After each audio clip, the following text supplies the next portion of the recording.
ఇక్కడ చక్రపాణి అంటే ఎవరు బాబు? నేనే. నువ్వేనా? శుభం. మీరెవరు?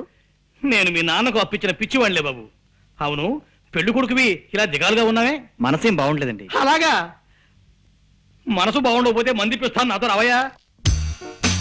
ఎవరది? జగన్ గడేనా? నేను రంగనాథాన్ని. నువ్వు అర్జెంటుగా బయలుదేరి నేను చెప్పిన చోటుకు రావాలి. ఎక్కడికి రావాలి నేను? ఓకే, వెంటనే బయలుదేరుతున్నా. ఎవరండి? ఆ రంగనాథం గాడు ఏవో కారు కూతలు కూస్తున్నాడు. పట్నం వెళ్ళి వాడిని నోరు మేయించి వస్తాను.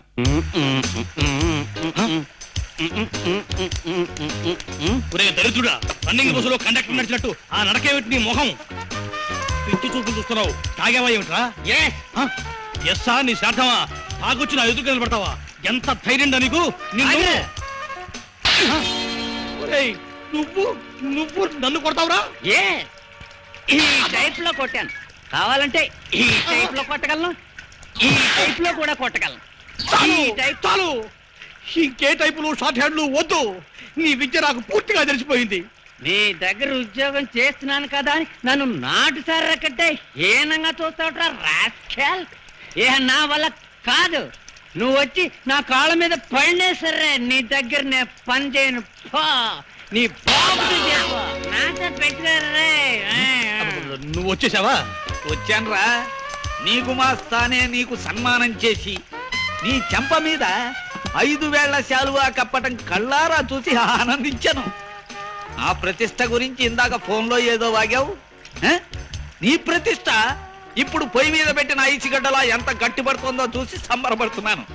నన్ను చూడడం కాదు, చూశాక నీ గుండె ఆగిపోతుందేమో. దాన్ని గట్టిగా పట్టుకుని ఓసారి అలా చూడు. నా కొడుకున్నా మంచివాణ్ణి, యోగ్యుణ్ణి తెచ్చి నీ కూతుర్నిచ్చి పెళ్లి చేస్తానన్నావు. నీ యోగ్యుడైన అల్లుడు పీకల దాకా తాగేసి కాలిపోయిన సిగరెట్ పీకలా ఎలా పడున్నాడో చూడు. ఇదంతా నా తపస్సు ఫలితం రా. వీడు సరే, నీ వియ్యంకుడి ఘనత తెలుసా నీకు? అడుక్కునే వాడి దగ్గర కూడా అప్పటికి పుచ్చుకునే ఘటి కూడా దరిద్రుడు. నీ వియ్యంకు నాకు 10,000 బాకీ ఉన్నాడు తెలుసా? బాగుందిరా, బాగుంది. గొప్ప సంబంధాన్ని ఎన్నుకున్నావు. బాగుందిరా, బాగా మాట్లాడావు. వీడిని నువ్వే తాగించావా? అవును, ముక్కోటి దేవతలు నా మొరవిని నాకు ఈ అవకాశాన్ని కల్పించారు. నువ్వు మొర పెట్టుకునే టైంకి నీ ముక్కోటి దేవతలు ముక్కుబొడుగు కొనుక్కోటానికి మార్కెట్కి వెళ్ళారా చవట. వీడెవడో తాగి పడిపోతేను, వాడికి తాగించి నువ్వు నష్టపోతేను మధ్య నాకేమిటి దొరద? వీడు నా అల్లుడు కాదు. నీ అల్లుడు కాడా? మరి శుభలేఖ చూశాను. ఆ శుభలేఖకి నిప్పెట్టి నెయ్యి కాచుకో. మా అమ్మాయికి నేను వేరే వరుణ్ణి చూశాను. త్వరలో పెళ్లి జరిపించబోతున్నాను. పెళ్లి కొడుకు ఎవర్రా? నోర్మై, అది నీకు అనవసరం. పాపం పెద్ద ప్లానే వేసి దెబ్బ తిన్నావు. ఆ బిల్లు కట్టేసి ఈ బట్టల మూటను భుజానేసుకుని జగంగా నీ కూతుర్ని ఇంకోటికిచ్చి పెళ్లి చేస్తావురా?